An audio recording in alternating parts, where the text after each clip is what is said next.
Welcome back to Swinging Blindly, as it's been a couple of weeks since me, Blaze Bryant, here in upstate New York, and back from his trip to the Show Me State, PJ, down in Connecticut. Bro, let's start off with the important stuff. How was your trip to see your beloved St. Louis Cardinals?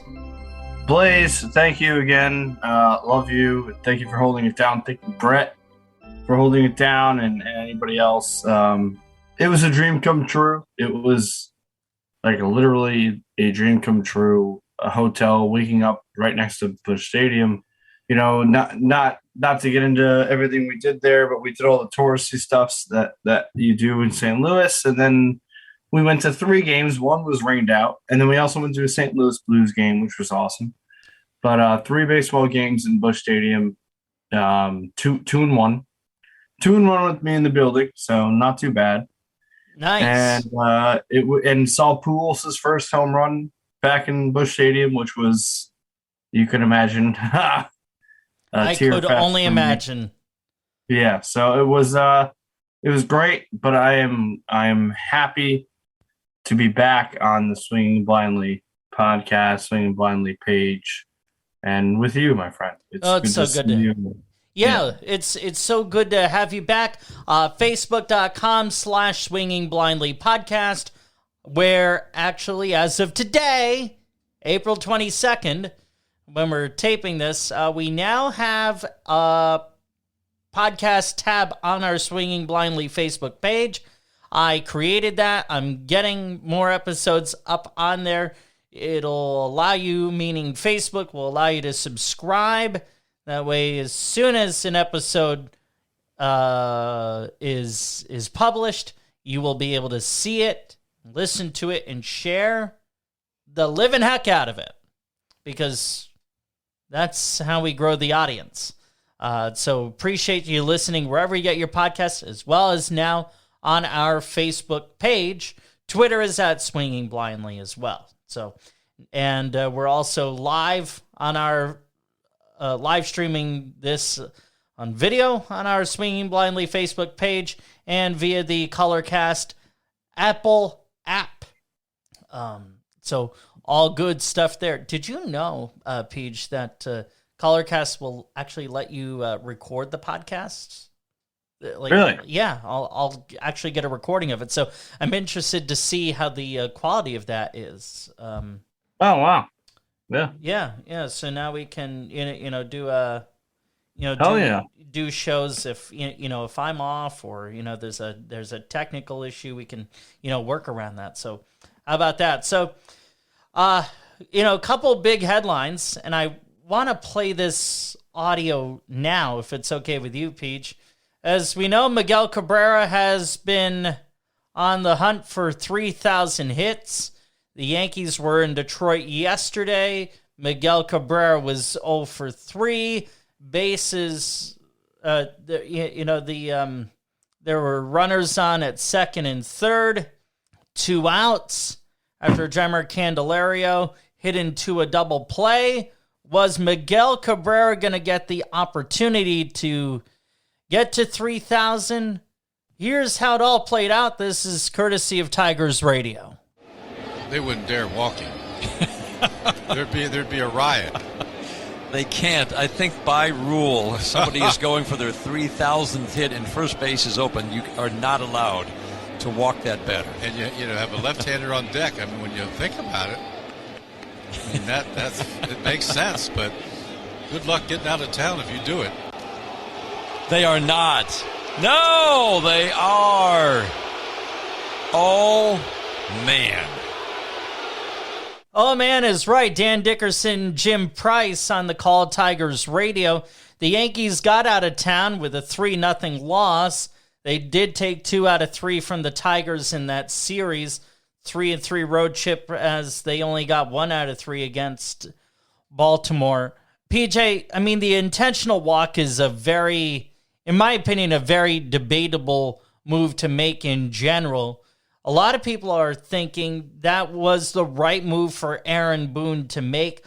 To me, the circumstance has to be absolutely right for an intentional walk to happen, because that moves, that I just think an intentional walk usually does more harm than good. What say you? Yeah, Blaze. I mean, it's tough. It's with the caveat that it was going to be a potential 3,000 hit. Let me just say this really quickly. I understand Tiger fans. I understand fans in general who are upset that it happened, but he went 0 for 3. Let's just remember that. He had Right. 3 other chances to get a base hit. And that being said, Blaze, to the point of the intentional walk, did you know or hear about Corey Seager getting walked with the bases loaded the other day? Yeah, that was incredible.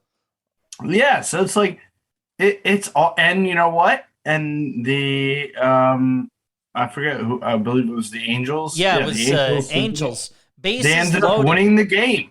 So maybe it was rightfully so. Who knows? Who's to say? But when I love that clip because it is so authentic. But to say that it was a right or wrong move is so hard to do. I mean, if they did it, it clearly seemed like it was the baseball move to do. And I don't think in that situation you really have to worry about, giving justice to the history, because let's face it, very likely, I'm a betting man, I would bet that the next time Miguel Cabrera gets 4 at bats, he'll probably get a hit out of those 4. It's hard for me to be upset with the intentional walk when it's a 162 game season. You have to win games when you can win them. And if that's the strategy that you come up with in that moment, then sure. I really don't believe that Aaron Boone did that explicitly to keep Miguel Cabrera from getting 3,000 hits. That wasn't the case. No doubt about it. And I'm with you on that.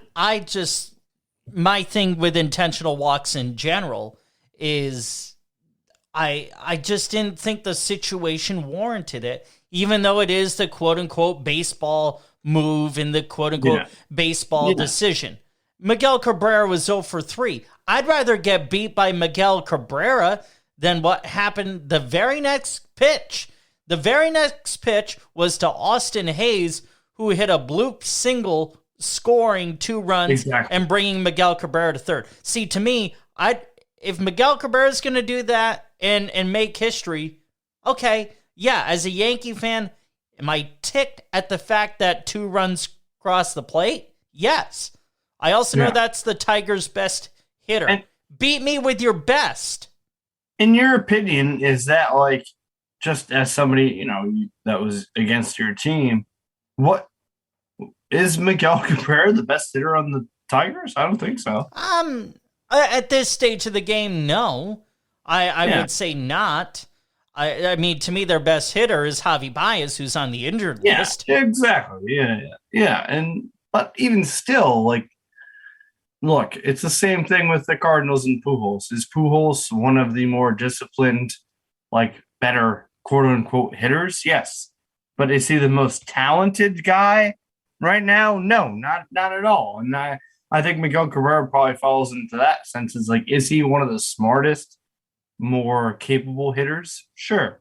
But is he going to burn you for a home run or a double in the gap more often than not? No, I think he's more of a singles. He'll give you a good at bat type of guy, and then he'll get lucky into some pitches. You know what I mean? Yeah, I mean, how about this? His first hit was a home run. His 1,000th hit was a home run. His 2,000th hit, a home run. That's nuts. It is. That's crazy. Yeah. It's just like Jeter, Jeter's 3,000th was a home run, right? Yes, it was against the Tampa Bay Rays, David Price. There you go. Shout out David Price. Yeah, I mean, look, I get the frustration from Tiger fans. I get the frustration from baseball fans in general, but he's at 2.999. Like, relax. It's gonna happen. Yeah, you know. yeah. I mean, I think Aaron Boone was wrongfully being ripped for it. I absolutely do. Even though I would have pitched to him personally because he's 0 for 3. Exactly, and I think baseball move or not, whatever. We're not in the dugout. We're not in the clubhouse. We don't understand necessarily where that goes. But there is no Aaron Boone, and you know what? I bet it's fine with him that he's public enemy number one in Detroit going forward, because who cares? Sure. But it was a baseball move. It was the move he made. You know what I mean? It was the move that Aaron Boone made, and such. We have to live with it. And I don't think it's so egregious that somebody decided to intentionally walk one of the greatest hitters of all time. Like, for sure. I mean, the reality is this. The Yankees were likely going to lose the game because they had a golden opportunity, second and third, no one out in the 8th inning, and did not get a runner across. That is how you lose games. Now, here's the thing. If Miguel Cabrera were 2 for 3, okay? Now, I'm trying to take the 3,000 hits out of this equation, okay? Now, if he were 2 for 3 in that situation, yeah, I'm probably going to say intentionally walk him. And I get that the intentional walk, that's the baseball move. That's what the baseball textbook, if you will, says you should do. The book. Yeah. I mean, again, I don't believe in free passes. I just don't. Because what if, here's my thing with intentional walks. But the next person comes up and hits a home run. Then you're adding another run onto the scoreboard in exchange for a free pass. It's a bad trade. Absolutely. I mean, it's almost like free. It's a free base, free out. I totally get what you're saying. Like, do I believe that the intentional walk can be used for good? Sure. Like, extra innings, 1 out, guy on third, force to make force plays. There are times where it makes sense. Is it always the right move? I'm not sure about that. I think giving an out, giving an extra body on the base pass, generally speaking, isn't the right move. Yeah. But hey, we're talking about just this one intentional walk of Miguel Cabrera, and as I said, we had one where Corey Seager was walked with the bases loaded to literally walk and run, and the team that did that, the Angels, ended up winning the game. And to me, that's a circumstance of they got lucky. Much like if a force play happens off of an intentional walk. You got lucky. You can't. It's not like you can create a friggin' force play, for Christmas sakes. You can't. Yeah. No, you're that's a chance. You're taking a chance on that. That's for sure. Yeah. You're hoping that your pitcher pitches it and you get a ground ball in the exact circumstance you need it. But sometimes you get a ball in the outfield and that's a run. Like there are times and places I do, and I think that your point can be researched a little bit more, is the benefit or lack thereof of walking people, putting a physical body on bases, where that stands as like a win probability type deal, because it's something interesting that I've never really thought about. Right. I mean, because here's the other side of this too. And we'll get to you if you're waiting to get on the hot seat. We'll get to you here in just a couple of minutes on Colorcast. The other side of this too, Peach, you walk Miguel Cabrera. Detroit could have put in a pinch runner. And then all you would need is a double in the gap and you clear the bases and 3 more runs score. Exactly. And that would be, it doesn't matter who's on base. Right. The truth of the matter is he was walked. And Detroit did not do this. They didn't need to do it because they were already up 1, and then the next pitch they were up 3. So the game for the Yankees, for all intents and purposes, was out of reach because the offense is so gosh darn inept. But anyhow, I mean, like I said, I don't want to turn this into a Yankee-centric thing. I think we've... that was more of a... No, that was a great conversation about intentional walks and history in general. But, it is what it is. I mean, well, you know what, Blaze, before we even move on, can we get your take, because we weren't able to do it with me traveling and with the show being the way it was, can we get your take on the Aaron Judge Yankees situation that we haven't been able to? Well, we might as well get the Yankee talk out of the way at the top, and because it's something I really want to know your take on that whole situation and where it goes from here. Sure. Well, this is one of those things where I understand both sides of it.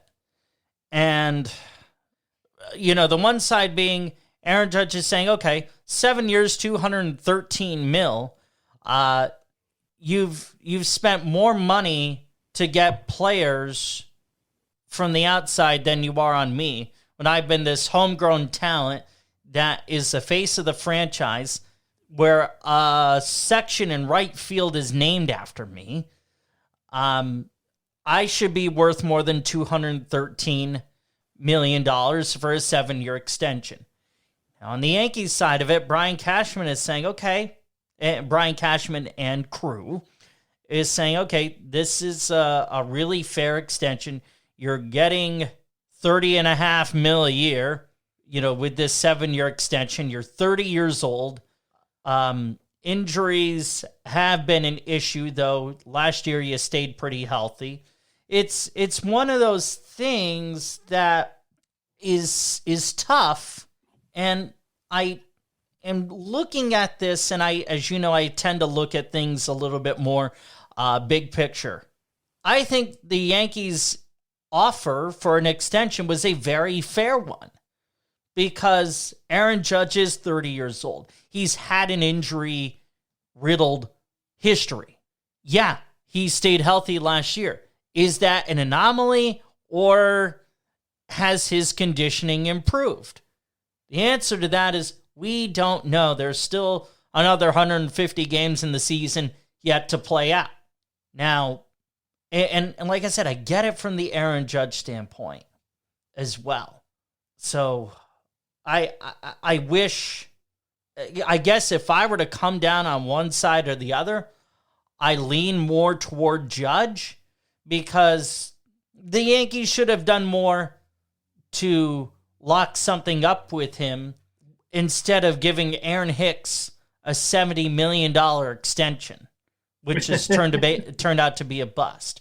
Yeah. I wish that they would have been able to, obviously not I mean, with Luis Severino, they gave him a 4-year, $40 million extension a couple of years ago. They were able to, lock him up for, on the cheap. They could have done something and should have done something like that with Aaron Judge, and they didn't. Or maybe they just couldn't agree on a number. That is something I just don't know. So, right there, yeah. I mean, this was all going down while I was in St. Louis. So sure. I was telling everybody there, we gotta lock up Tyler O'Neill. Can't let it be like Aaron Judge. We gotta lock up Tyler O'Neill. That's a good example. As soon as possible, because he's a superstar. But theoretically, Blaze, I'm very interested as to how you would answer this, or what you would do. Theoretically, what is the next step? What theoretically the best case scenario for the Yankees, for Judge? What steps would you take to make whatever best case scenario in your head would be? Where do they go from here? So if it's me, it needs to play out like this. The Yankees should offer him, I'd be willing to go 7 years for 35 times 7. You're looking at 105 plus 140, so $245 million. I'd I'd be willing to go 7 years, 245 with Judge. So this is if you were Brian Cashman. Actually, great segment idea going forward is if Blaze was Brian Cashman. Well, Blaze was Brian Cashman. I would have, said Cashman's time is up. Oh, yeah. Because I have felt that way consistently for the past few years. You said it for over years now. Yes. Yeah. And you heard me say it with Brett. It's like milk. When's the actual expiration date going to be? Okay, continue. What do you offer, Judge? What do we do, Judge? I offer him 7 years, 245. That's $35 million a year. He either takes it or he doesn't. If he takes it, great. If not, I think you just have to be at peace with the fact that you did the best you could with the situation in front of you. I think 7 years, 245 is a very fair deal. It's $35 million a year. He's 30 years old. He's an outfielder. They tend not to hold up as well as, say like a first baseman or another infielder, just because you're having to move around a bit more. I think 7 years, 245 is a very fair deal. So Peach Pirate, shout out Peach Pirate, friend of the show. He says he's driving, can't hop on right now, but he said that he would say it's 217 plus another 17 mil in arbitration, and that he doesn't deserve anything more. Okay, so Peach Pirate is saying, 217 plus 17 in arbitration, that's 234. If you can mute on ColorCast, because I thought we had him there for a hot second, and I turned it up and no, all good. Now he might be able to join us soon, but we'll see. Okay, no worries. So, but yeah, when I turned it up, I heard your voice as well. So I preemptively faded it up, and I should not have. No, you're good. That's on me. Good. So 234. I mean, hey, that's what I'm saying to you, and I think Peach Pirate is accurate. I'm just saying that I'm giving you my best offer for Aaron Judge. Okay. Because I think he's going to free agency. I think I don't see arbitration being a part of this. Because at this point, if they haven't figured something out, he's going to free agency. I was going to say, is that where you see it coming? And this is a question from me. If Aaron Judge ends up in free agency, what percentage do you give the Yankees on getting him back? I would say about 30. Oh, wow. Really? You would rather bet on the I'd rather bet on the open market than the Yankees because And I'm looking at history here, because the Yankees, they have not, they've done a bad job at letting good people, or at retaining good people. They let go of Didi Gregorius. I don't mean to interrupt you, but do you mind if I throw Peach Pirate on real quick? Okay, Peach is with us. By all means. I believe so. Yeah. I'll invite him. I invite him as a speaker. Okay. Oh, wait, no. Oh, There he is. All right. Is there? And then we got to fix your audio, Peach. Hello? Hey, Peach, we got you. Hey, how you doing? Good, bro. How you doing? I'm good, thank you. I had to call in because I was listening to the Aaron Judge debate about how much money he's worth compared to what they offered him. Yeah. Here's my feeling on it, because they already offered him it was like around $217 million, plus they were offering him something like within the 15 to 17 million range in arbitration. 213 for 7 years. Right.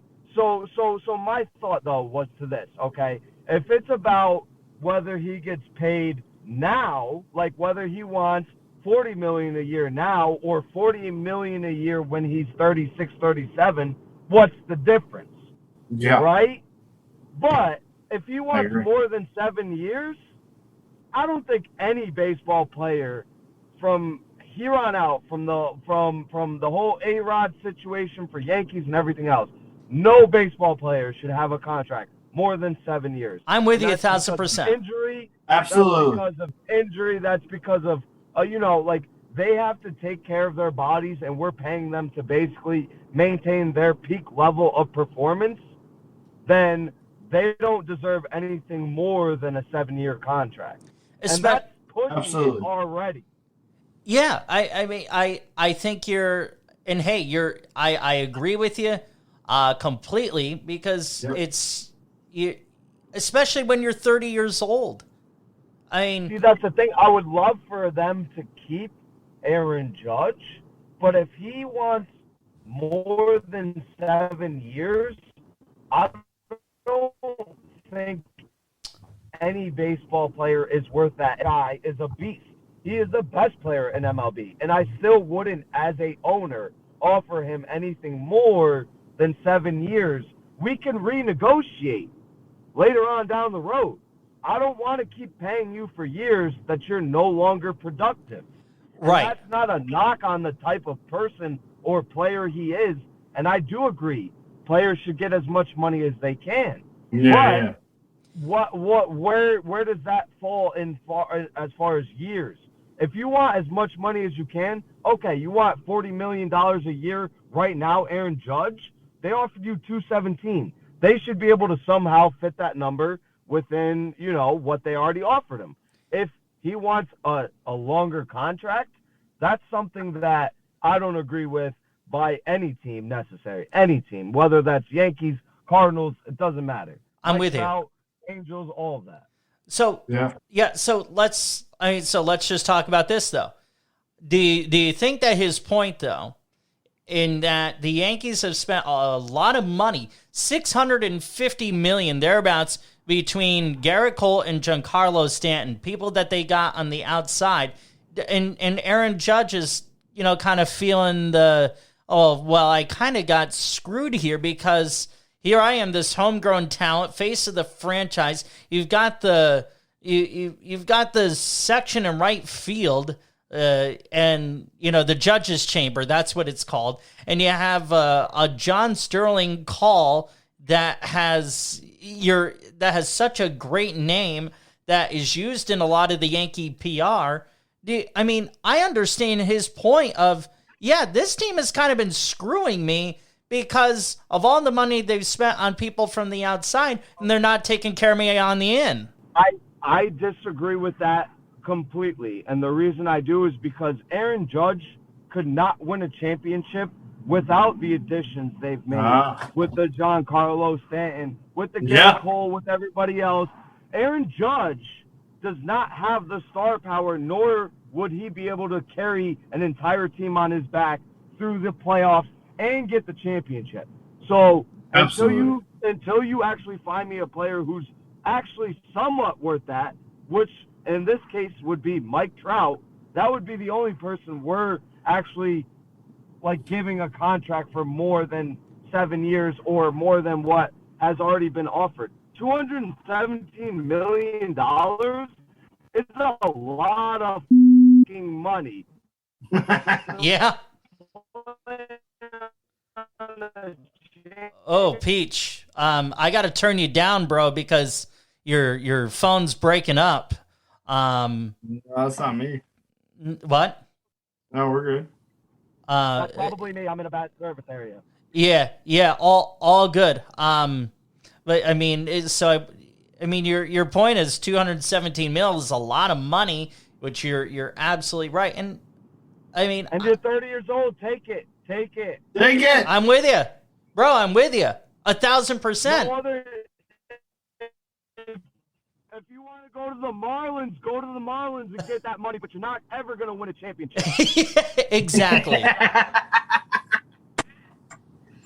He's right. So what is it? Do you want the money or do you want the championship? What's it going to be? Yeah, I agree. Yeah, absolutely. I'm with you 1,000%. It's just, I just wish, as a Yankee fan, that they would have done more to, take care of him so that we weren't in this position at this point. Maybe they could have, I don't know. The only way I feel like is they wouldn't have gotten those players, the Giancarlo Stanton, the Garrett Coles, them, without paying them, overpaying them, right? See. Now, Judge wants to get overpaid. I understand. Everybody wants to get overpaid, okay? But until you actually put a championship ring in New York City, you don't deserve anything more than what they're already offering you, which is already overpaying you because you're in your 30s, 37 years old. I don't see Judge as being an MVP caliber player. He doesn't deserve that kind of money after that. I'm sorry. The drop-off is drastic. That goes with everybody. Yeah. If you're going to sign a player to a 10-year contract, make sure you do it when he's a rookie or 21, 22, 23. Don't do it after that because you're just stupid. I agree. Agree completely. Absolutely.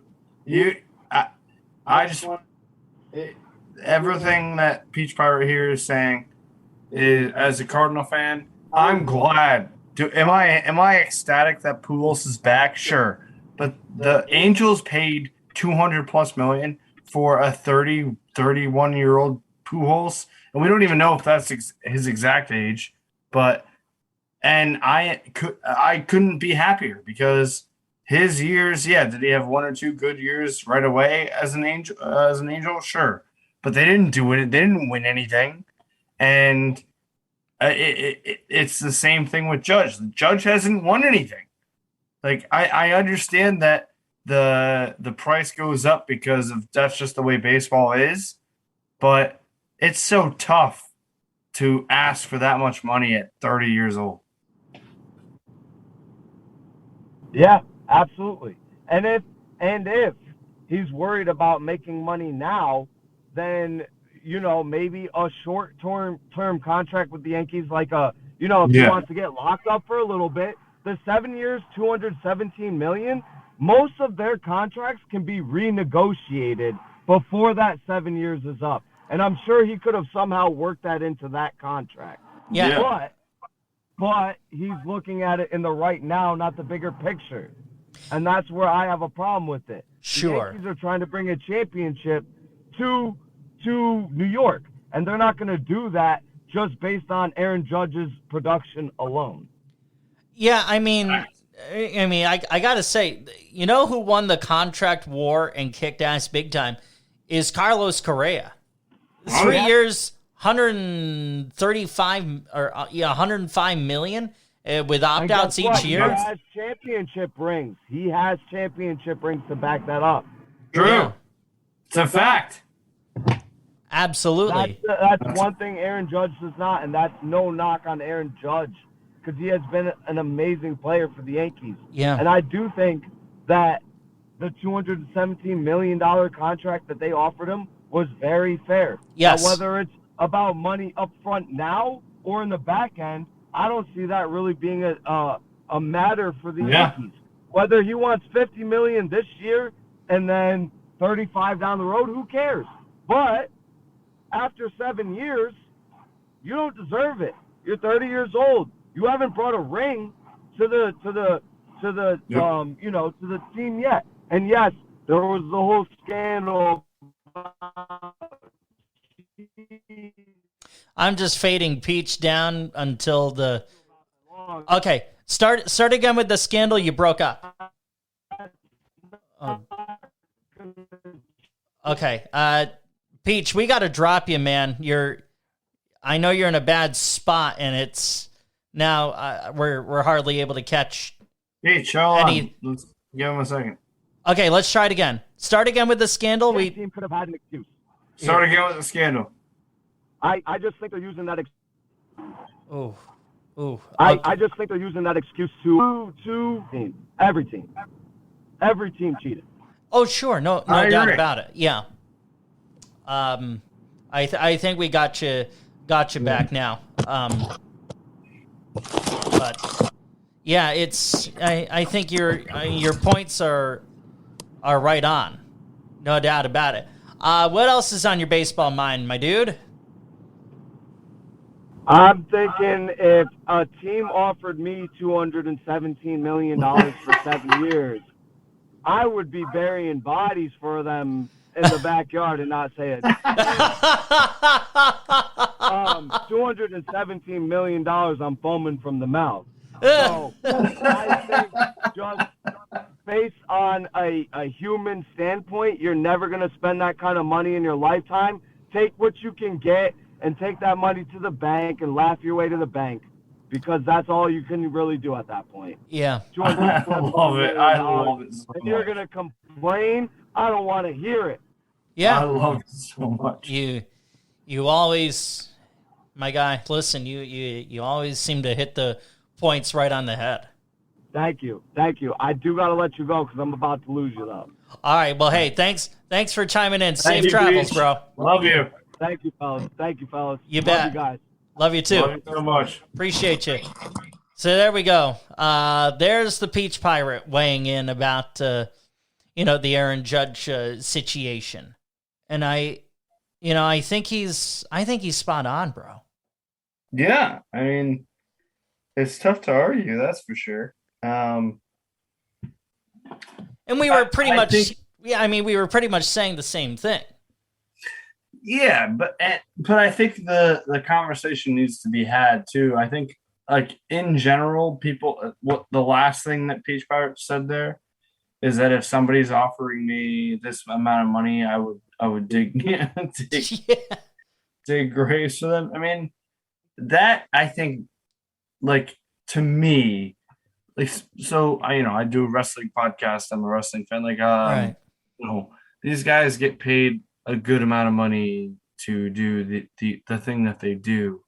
But what gets lost a lot of the time is that it's not only a job, it's a lifestyle career. Like, Yeah. these guys have to dedicate all of their time to this job. And yeah, again, somebody offers me that kind of money, I'm dropping everything I have, and I'm going to be the best at that thing that I need to be. But I Exactly. think that's what's lost is that you're worth whatever somebody's willing to pay you, right? And that's just kind of where it goes. And do we just a quick question too? Do you get that a lot, like, as a baseball fan, Blaze? Like, somebody, for example, who may not follow baseball or know as much about baseball say, "Oh, they get paid so much. Like, why are they complaining?" Like, Yeah. Yeah, I hear that. I hear that quite often, actually. And I think, since we're in a pandemic right now, I think that's a very valid thing to complain about. I do. Because you have all these other people, healthcare workers and teachers and so many other industries that are just barely getting by and are not getting the wages and the increases that they deserve. Whereas baseball players are getting, Aaron Judge just turned down a 7-year, $213 million deal. Yeah. I think it's really hard right now to feel sympathetic for baseball players because of the world that we're in and the fact that they're turning down this kind of money. I think this is, one of the issues why the lockout lasted as long as it did, because they think, you have greedy owners and greedy players. And yeah. I get it. Most of the players, generally speaking, that are on rosters are not making the buco bucks that the Aaron Judges, the Carlos Correas, the Mike Trouts, I shouldn't even say Aaron Judge, but the Carlos Correas, the Mike Trouts, the Corey Seagers, the Max Scherzers, the Jacob deGroms. But we've also seen guys, I think, especially, and you brought it up, like because of the pandemic, I think, like, we've seen younger guys sign again, like, just bringing it back to the top where I said I hope Tyler O'Neill signs a deal with the Cardinals, and that won't be like a max deal by any stretch, but it'll be like a 3 to 4 year, $100 million deal. Like these, like Yeah. we think that we like in today's baseball they seem little, but at the same time it's like these guys are going to make 20-25 million dollars a year. But I think we're going to see more of these smaller contracts, smaller years for the exact same reason that you, Peach Pirate, and I think a lot of people are saying is like the 7 year deal is the 7+ year deal I think is going to be abolished in the next couple of years. I don't see Well, that happening as and much. and frankly, it needs to be. Yeah. Because it's somewhat good for the player. And the reason why I say it's somewhat good for the player, because yeah, they're getting buco bucks out of it, but the reality is, the last few years of that deal, they're just kind of wallowing in their performance feces, if you will. I don't know of another way to put it.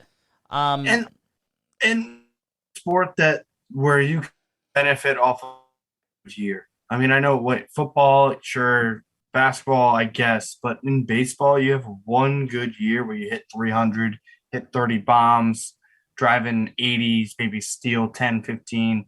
You're the amount of money and you can make off of that one year comparatively to other sports, I think is something to look into. And in baseball, you can have that one good year. I'm looking at, just as an example, Matt Carpenter, who was the leadoff hitter for 1-2 good years as a Cardinal, hit 30 home runs, was a double machine, and then he gets found out by scouting, by pitching, by fielding, and he's never been the same since. But he got that big deal. He got that good 3-4 year deal, 90, $100 million, whatever it was. Yeah. And like I think that happens in baseball a lot more than other sports. Well, it does because the contracts are guaranteed. See, the one thing that I like about the NFL structure of contracts is X amount of money is guaranteed, which I think that's how it should be. I don't think you should get your full money unless you have to earn it. Yeah, and maybe we can shed some light on this. How would that go in baseball? Like, how would it be yearly based, like an average based of certain stats? Like how do you because I think that's one of the biggest gripes with these big contracts. Just to bring it back to Aaron Judge, yeah, the man was offered $217 for 7 years or whatever it was, yeah, and says no. Whereas every normal human being would say yes, but he is saying no because of he believes he's worth more. What makes somebody worth more in baseball? Right. I mean, that's just it. And the Aaron Judge thing is so complicated because both sides are very easy to see, and both sides make a lot of valid points. There's really is not a lot to criticize on either side of this coin, no matter how you flip it. Yeah, and Peach Pirate in the chat made a great point. The reason why Aaron Judge can ask for more money, and you can speak on this, is because he's the face of a New York franchise. He's the face of the Yankees. He is. Yeah. We have not seen a player be revered like this since Jeter and Mo. Yeah, and he's the face of the Yankees. But as Peach Pirate also pointed out in the chat, he's yet to win a championship. If the man had won a championship, then these demands don't seem too crazy. But now, like without that, and you can speak on this as a Yankee fan. And I know, and again, and you were right to say, like, we're not trying to make this. This has become a podcast on free agency in general in the state of baseball. So, love you, thank you for listening. But that's where this has gone, and Judge is just the easy thing to talk about. Yeah, I mean, well, here's if he had won a championship in the last, let's just say 3 years, please, they give him whatever he wants, right? Yeah, although I will also say to you that I think in general championships are overvalued. Wow, all right. Right, because In New York, though? well, I think just in sports in general, championships are overvalued because from the standpoint of this, it takes a team to win a championship. That individual is merely part of the team that wins the championship. I think we put way too much individual value on championships that are won by a collective.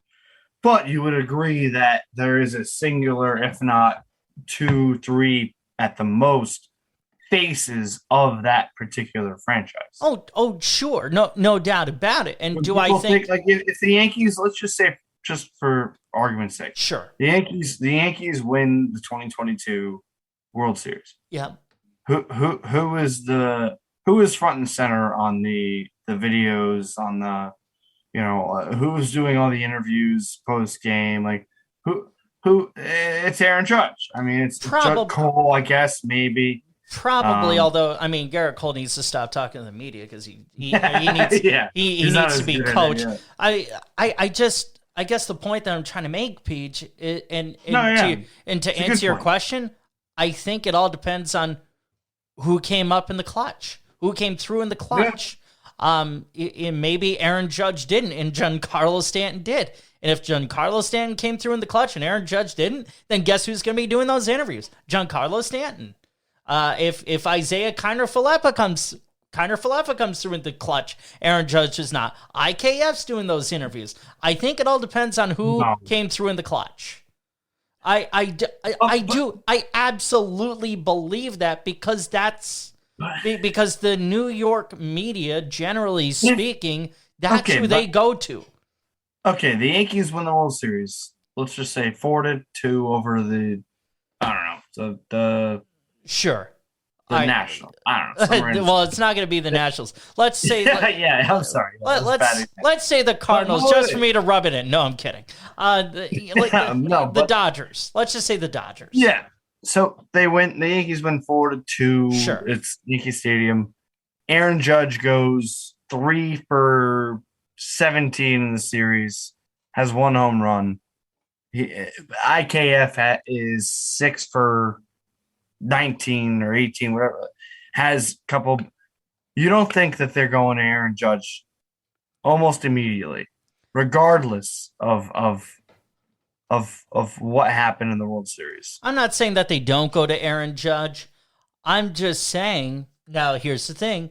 If Aaron Judge goes 3 for 17, the Yankees win the World Series, I think that because he went 3 for 17, that's something that you can't negotiate from a position of strength in terms of an extension. Yeah, you got a championship, but you sure as hell were not the reason they won. Okay. No, I mean, I can see where you're coming from there. I think that, I think the homegrown Aaron Judge argument needs to be put away because at this point, and I think you've spelled it out for us, it comes down to what you do, not what you win. Yeah, I mean, but the reason why the homegrown argument is not going to go away, PJ, is because Brian Cashman and crew decided to spend a combined $650 million on Garrett Cole and Giancarlo Stanton. Add another, DJ LeMahieu, they signed him to a 6-year extension. But, Josh Donaldson, 3 years for $50 million. You're looking at $700 million between 3 players from the outside. Aaron Judge is a homegrown guy who, he's who puts butts in the seats for the franchise. And I think the Yankees, despite his injury issues and despite his injury history, I think the Yankees should have and could have done better at locking him up long term before we got to this point. Yeah, I mean that's why we're even at this point at the podcast, man.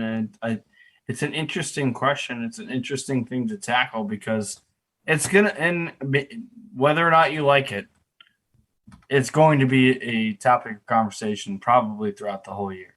No doubt about it. Another big topic of conversation, Clayton Kershaw last week went 7 innings against the Minnesota Twins, 36 degrees in Minnesota, pitching a perfect game, and he is taken out.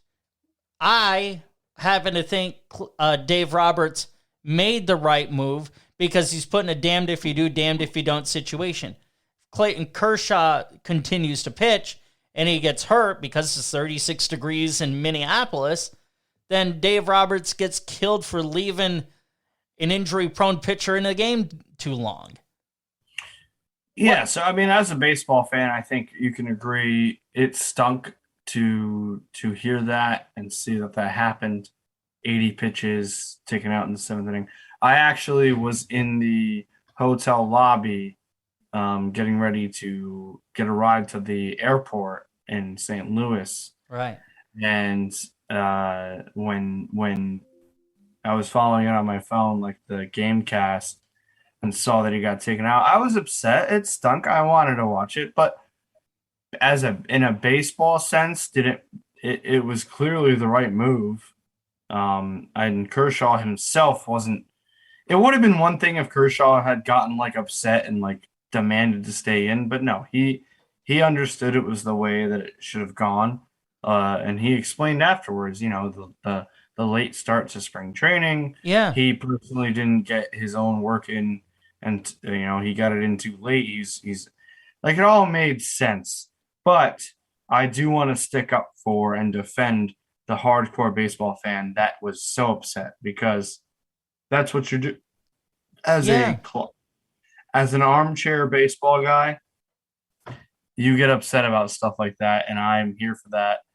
But you know, it clearly seemed to be the move that again, and just I'll hand it over to you in a second, but it would have been one thing if Kershaw was upset, because if Kershaw wanted to stay in that game, he was going to stay in. I mean, he's Clayton Kershaw. He's a Hall of Famer. He's one of the tenured guys on that team, World Series champion. I mean, if he wanted to stay in that game, he would have stayed in that game. Like that's what I believe. I agree with you completely. And the other piece of this too, I think if it's not 36 degrees in Minneapolis, Minnesota, and it was 75 at Dodger Stadium, he's not coming out. I mean, that has to be, and probably was, the main consideration. That is 36 degrees in Minnesota. And we have to remember, too, that they're not playing in the Metrodome, where you're protected from the elephants. Oh, my God. Oh, yeah, definitely. Save definitely me. Protected, yeah. You know what, honestly? The elements. One of the most protected places from elephants is probably that stadium. The San Diego Zoo. Yeah. but elephants aside, I think, again, if Kershaw thought he could, he would have stayed in. Like I don't believe for a second that wasn't a decision that was come to with Kershaw's consent. So we all wish honestly, he could have given up a home run his next pitch. Who knows? Like, I get it. I want to see a perfect game just as much as the next baseball fan. Right. But it wasn't meant to be 36 degrees in Minnesota in April. I'm sorry. Exactly. It's the way it is. Well, and the other piece of this too, because there's a tie between Aaron Judge and Clayton Kershaw, believe it or not. Let's go. The Dodgers did it right. They made sure Clayton Kershaw was taken care of. They took care of their homegrown boy. The Yankees did not, and the Yankees have not. And I don't know if the Yankees have put themselves in a position where they're going to have the opportunity to take care of their homegrown boy. Who knows? As long as you're taking care of, please. That's all I care about. And as long as you're taken care of. I'd sign you to a 7-year, $213 million deal. I would sign you to a 7-year, $214 million. I'd sign you to a 7-year, $215 million deal. Yes. No, now I can't go any higher than that. So. Hey, I get it, but budget's only stretched so far. I get it. Yeah. To the top Absolutely. of the elephant's trunk. I get it. Here on Swinging Blindly podcast with PJ and Blaze. Absolutely. Any Shout out Peach Pirate. What? Yes. Shout out to the Peach Pirate. If anyone else wants to come on, we've got a few more minutes here. We can yuck it up with you and get a sense of what's on your baseball mind. Brett is in the chat, but it's not looking like he's going to be able to join us. I sent him one more. I sent him one more request. Let's see. Yeah, it'd be interesting to get his very rational perspective. Brett is a very rational Yankee fan, where I tend not to be as much. Well, just seeing it, from the outside, as I was a caller the last time we were on this show. I think both of you, you actually kind of nailed it a little bit. Like, you tend to be the more, what's the word I'm looking for? The more, I guess, just lack of a better term, wild, out there type of Yankee brain. And Brett generally keeps, like, as you said, keeps it real, more rational. But that's also who I am as a person, though. That's fair. But you both also dip into each other's lane from time to time. Oh, sure. Yeah. So it's like you kind of like it's like you're driving on the highway and there's the divider, and then it's a cement divider for a long a mile, and then it drops, and it's like there's nothing there, and both of you swerve into each other's lane for a second, but then you get right back before the cement comes back up. You're dipping in each other's lanes, but you always in the end stay in your own lane, and it's nice to see as a Cardinal fan. Clearly, for those watching, I mean, I'm decked out in Cardinal gear right now. So describe for the Colorcast audience. Who's not able to see you because it's audio only. What's your? I'm rocking this new. It's a black Cardinal hat, snapback that we grabbed from the Cardinal store when we did the stadium tour, which was amazing. Was in the dugout, Blaze, and it was amazing.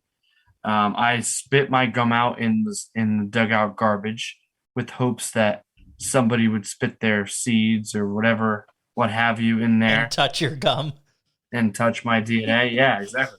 It's a black hat with the classic birds on the bat, the two birds on the bat, Cardinal logo on the top. And then I'm rocking this practice BP, I believe. I don't know if they actually wear these, but it was a jersey we found with Yachty. Yachty, number 4. Shout out. I mean, my favorite baseball player of all time. I can't say athlete because it's between him and Jerry Rice. He's up there with favorite athlete. I mean, I can say this. Let me just say this, please. Sure. Yadier Molina is my favorite human being of all time. I love him. I love him. I would do anything for Yadier Molina. He is a saint. That's all I really need to say. I mean, how cool was it for you to see Adam Wainwright pitching to Yadier Molina? Yep. And in the dugout, you have Albert Pujols. I cried a lot. We got there for batting practice. We were there, saw Pujols. He didn't end up hitting his first home run of the season until Tuesday, which was our last full day there. But you got to be there for it, though. I mean, how cool. Oh yeah, dude. Opening day, we were there for batting practice. The whole party. I mean, it's a party, man. I get it that other teams do opening day things, but it was a Thursday afternoon, Blaze, and there was 40,000 people there. Like, meaning that these people just like didn't work because they had to go to the Cardinal game. It was incredible. Yeah, I can get a little emotional talking about it. It was absolutely incredible. We were there for batting practice. Like I said, got to see Pujols at least hit some batting practice dingers. But we're seeing, I mean, you see, undescribable, undescribable. Can't. As a Cardinal fan, it was. There's nothing I can say, man. It was incredible. I'm really happy you got to have the experience. And it's something I know that they do for Yankee. By the way, Yankee Stadium. A buddy of mine actually is doing it in a month or so. Mm-hmm. If you haven't done a stadium tour, Blaze, you should. Like you like look into those tickets. Look into. It's probably not going to be too expensive, but regardless of how much money it is, the next time like you're trying to get to a game, maybe look into adding in that stadium tour because knowing you would love it. Where they take you, what they explain to you, like especially as a Yankee fan, like the history there, it's not lost on me, because there were jokes made about how Cardinals, number two, there were jokes made on the tour about how it might take the Cardinals a while to get to the Yankees.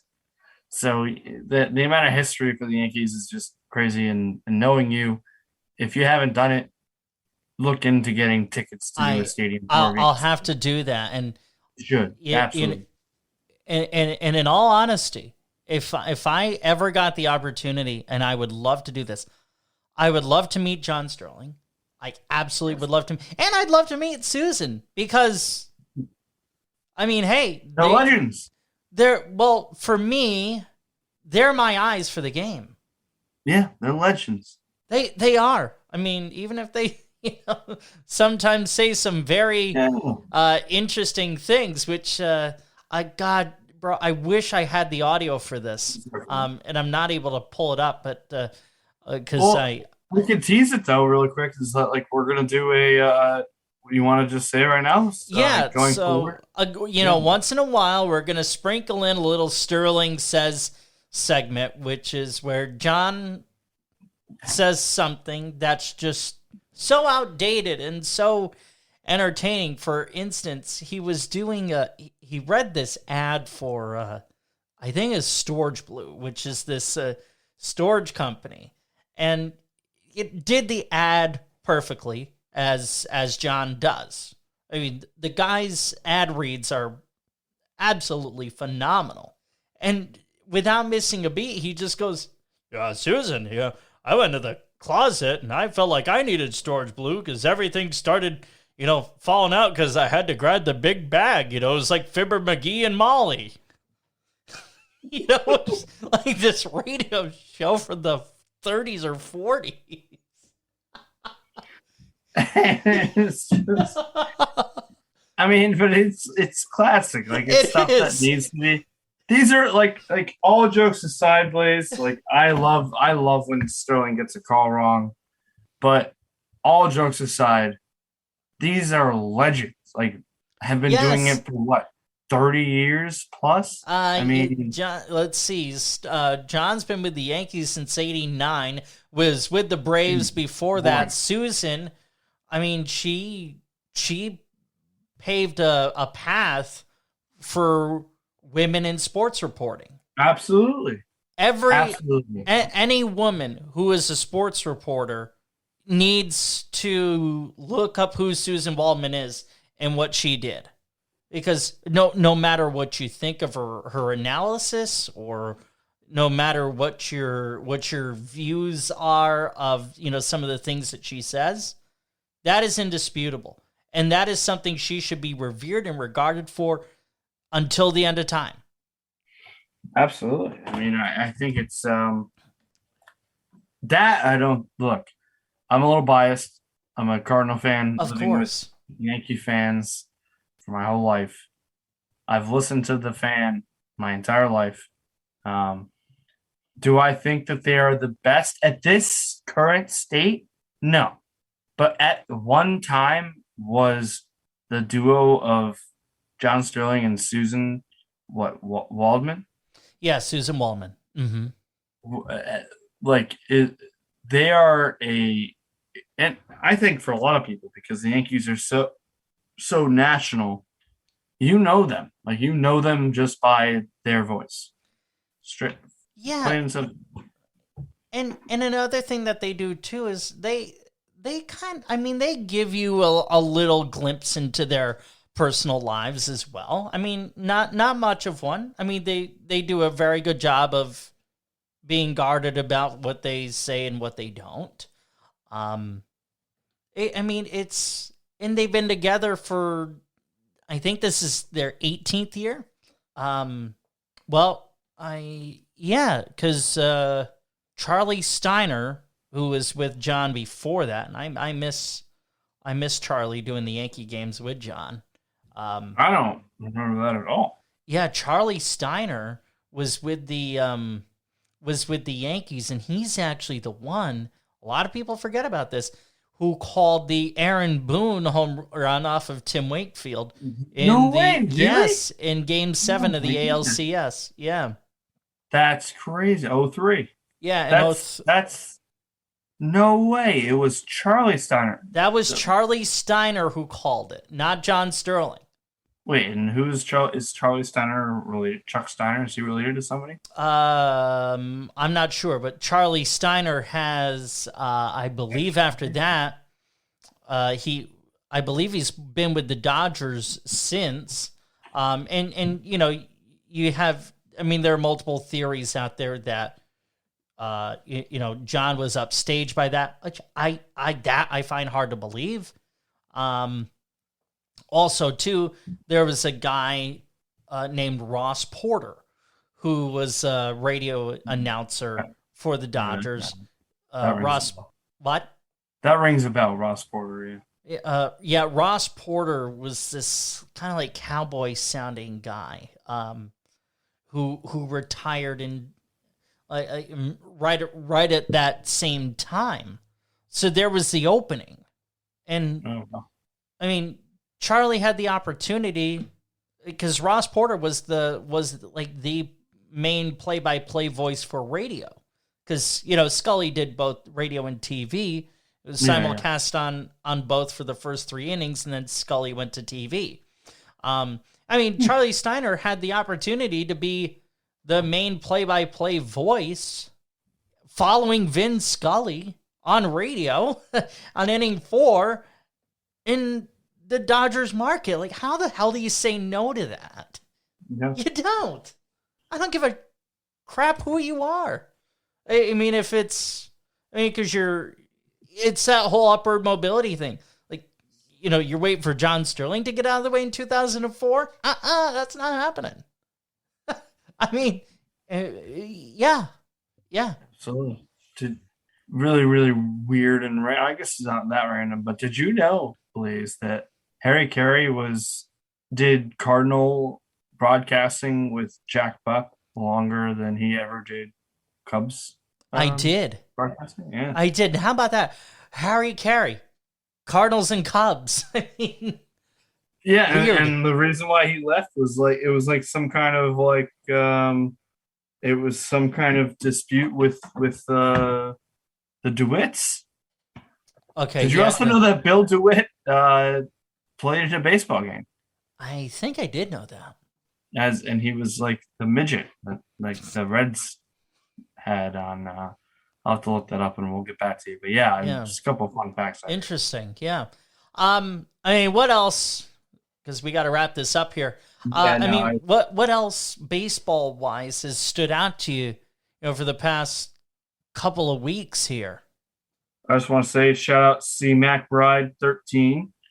I invited him to hop on the hot seat, but he's still in the chat, and we just shout out. No worries, you don't have to hop on. We appreciate you listening to us talk about baseball. What I've noticed, Blaze, is that the runs seem to be down. At least home runs for sure, a little bit less than usual. Yeah, I mean that's typical for April though, because the beginning of the season. Yeah. I mean, because Well, think about especially it. with the.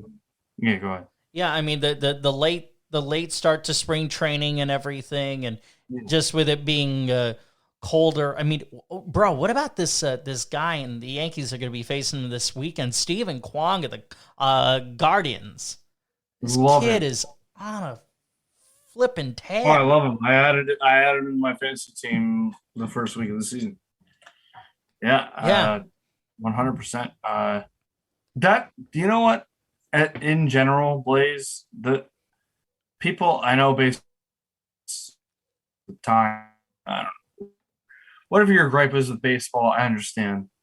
But the young talent for guys like us who just love baseball, Mm-hmm. it's crazy, man. It Like, is. there's so many good young pitchers, there's so many good young hitters that are, because of the new rules, have to be playing. Mm-hmm. And it's good for the sport. Yeah. I mean, I'll tell you what though. This runner on second nonsense that needs to go. Absolutely. That has hindered extra innings instead of helped it. Absolutely. I'm glad the Absolutely. 7-inning double headers are gone. Absolutely. We need the pitch clocks. I'm sorry. I don't usually agree with you this many times in a row, my friend, but I agree with you completely. Maybe this is just because it's our first back in a while. I'm just No. I don't know. I'm agreeing with you now, but I envision next week I'll be mother effing you left and right. Good save on your part, by the way. Thank you. You'll be a bit more of a contrarian. Now, actually, I'm going to challenge you on that right now. Would you have a rule? Because I would. For how many times a batter can step out of the box during an at bat? Absolutely. Okay. Look at that. I love the idea of calling a guy out for taking too long too. Yes. They did, I believe that happened in the minor, or it might have happened. I saw a clip of this happen recently, where that rule was, it might have been in minor league or independent, where a guy got called out because it was in college baseball, where the guy got called out because he took too long outside of the batter's box. Yeah, absolutely. 1 foot in at all times, and you can't just lollygag, bro. Come on. 100%. It's so bad for the game. Yes. And there's no reason for it. As somebody who, and yourself, I mean, as somebody who's been in the box, as somebody who's played, there's no reason for it, man. There's really no reason for the constant changing. Like, look, we get it. Nomar Garciaparra, the Jeters of the world, with their adjusting their batting gloves, all that. We get it. It's cool. Not saying I liked it then. I didn't. Exactly. Did it look cool? Sure, but was everybody still annoyed? Absolutely. Yeah, and it's just a cut that's just progressively opened up. Yes. Oh, that's a great point. It has gotten way worse. It's time to rein this crap in. Absolutely. See, again, like this is not a mirage. This is swinging blindly with PJ and Blaze. We're on the same page today. But our bats are touching.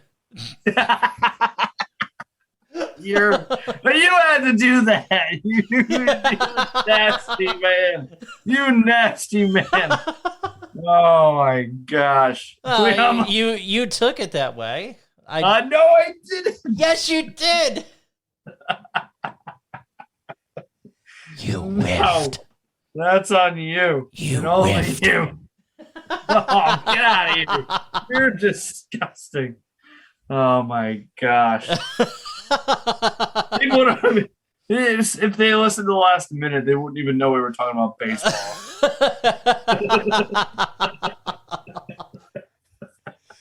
Oh, jeez. You get out of here. You gotta take a nap there, Blaze. If I take a nap at this rate, I won't sleep. Fair enough. Yeah. So it's good to be back. Doing the shows with you, and Brett did an absolutely admirable job pinch hitting Yes, for we'll you. have him back on. We'll have him back on whenever he wants. For sure. So, And shout out Peach Pirate. Shout out C-Mac. yes. I don't know if he's still in the chat, but he's welcome to speak whenever, but we appreciate him listening. And Yeah. Do you think we'll ever get that milk person back? no, we need to though. I know. It's like our Moby Dick. It's our white whale. Well. No. Yeah, I knew you were gonna get weird. You were about no. Don't even say whatever you're gonna say. I'm not. Okay, because we get canceled real quick. I bet. I've checked the swing. I didn't go around. Swinging blindly, but with a care. Yeah. Okay, it was Smooth Milk. That's what the person's name was. Oh yeah, our guy. Smooth Milk. Shout out. Please come back. Please come back so Blaze doesn't get canceled. I promise. We only talk about baseball and not the if we haven't gotten canceled yet after that, then we should be okay. Yeah. Well, we. Your dirty ass. That was purely me. Like you should not. You should be canceled. That's all me. Oh God. Lord. Yeah, that was. He won't save you. Yeah, I mean, that was not salvageable. So no, you aren't. I am not. Well, anyhow, this has been it's been an awesome show as we head into the weekend here. Gonna be able to catch some ball over the weekend. Yeah, hopefully. I'm not exactly sure, but I know I'll be betting on it at the very least. So. There you go. That's what happens, and then we're gonna be back on our regular Wednesday next week. You think? Yeah, we'll be back Wednesday the 27th. So, cool. 4 days and 23 hours from now. Love it. I'm already counting down. We'll hit you with some naughty bits that Blaze probably wants to do. Oh, or how about we phrase it as hardball. Oh my God! Yeah, get out of here. You gotta go to bed. The Yankees giving Judge the hardball there. Yeah, and Judge is giving it right back to him. I mean, yikes. they're. I appreciate how spirited this has become, and I really have no issue with Brian Cashman being open and honest about it. I really have no issue with it. You would not have issue with being open and honest and hardball. No, that's right. I mean, I've always believed those things are intrinsically important to one's character. Oh, excuse me. I have broken PJ. Oh no! I've broken him. Oh shit! I feel like the only thing that could break him more is if the Cubs beat the Cardinals in the ALCS. Oh no! We won't have any of that. We won't have any. No Cubs, no Red Sox. Nope. I mean, not saying I disagree with you because I don't. I agree with you completely. Thank you. Well, I don't know if I want you to. Well, hey, we agree again. We've only disagreed like once. Oh God, this is what do they call not backwards. The hope has disappeared. What is Superman? The bad Superman. What do they call him again? Bad Superman. Mysterio? No. Oh, jeez. Yeah. I don't know. That's who you are. Oh well. Thanks. You're welcome. Thanks, Batman. I appreciate it. Yeah. And in this instance, Batman is a double entendre. Jeez. I just got that. That was really good. I just spat some serious. I am the Batman. I just spat some serious knowledge at you. I love you so much. You're the man. How do we sign up? What are we signing up? Well, you're the man, the real, the legend. First and foremost, this is Swinging Blindly podcast. Let us know what you think. Facebook.com/Swinging Blindly. Let me do that again. Facebook.com/Swinging Blindly podcast. Yes. Where you also can subscribe, as we have a new podcast tab on our Facebook page. Hell yeah. Or wherever you get your podcast. On Twitter at Swinging Blindly. PJ mainly does our social stuff because I'm too busy editing and screwing around. Yeah, thank you so much for being a part of the show. Shout out to Peach Pirate, who hopped on for a few minutes as he was, hunting peaches or whatever the hell Peach Pirates do. And my guy, could not have done it without you. Absolutely. No, I love you, and we'll be hyping be sure to, especially Facebook and Twitter. We're gonna start getting active on those, and obviously wherever you get your podcast, because we love talking baseball, and we want to bring you premium baseball content. That's right. Just like the players, we needed a few weeks to dust ourselves off. Absolutely. I needed to go on my honeymoon. There you go. There you go. You're going to eventually do that too, man. Yes. I actually didn't realize that was your honeymoon. Yeah. Well, yeah. Yeah, it was. Yeah. St. Louis. There you go. And I mean, how did Anna like the experience, by the way? She misses it and wishes we were there. So there you go. Gotcha. Yeah. Aaron is not really a sportsy person, which is a-okay with me. I only like baseball because of how obsessed I am with the Cardinals. So gotcha. I see. I think between me being a huge baseball fan and in general, and and Aaron's mom being a Mets fan, I feel like it just completely disinterests Aaron in baseball and sports as a whole. So, which I understand. I really do. God bless her. Yeah, I mean, she puts up with my nonsense. So, and so do I, and so does the people. That's right. I appreciate you all. Golden Girls say best. Thank you for being a friend. Thank you for being a friend. Ba-da-dum-dum. Anyhow, well, the ball will land where it lies. And do we care if we swing and miss? Absolutely freaking not.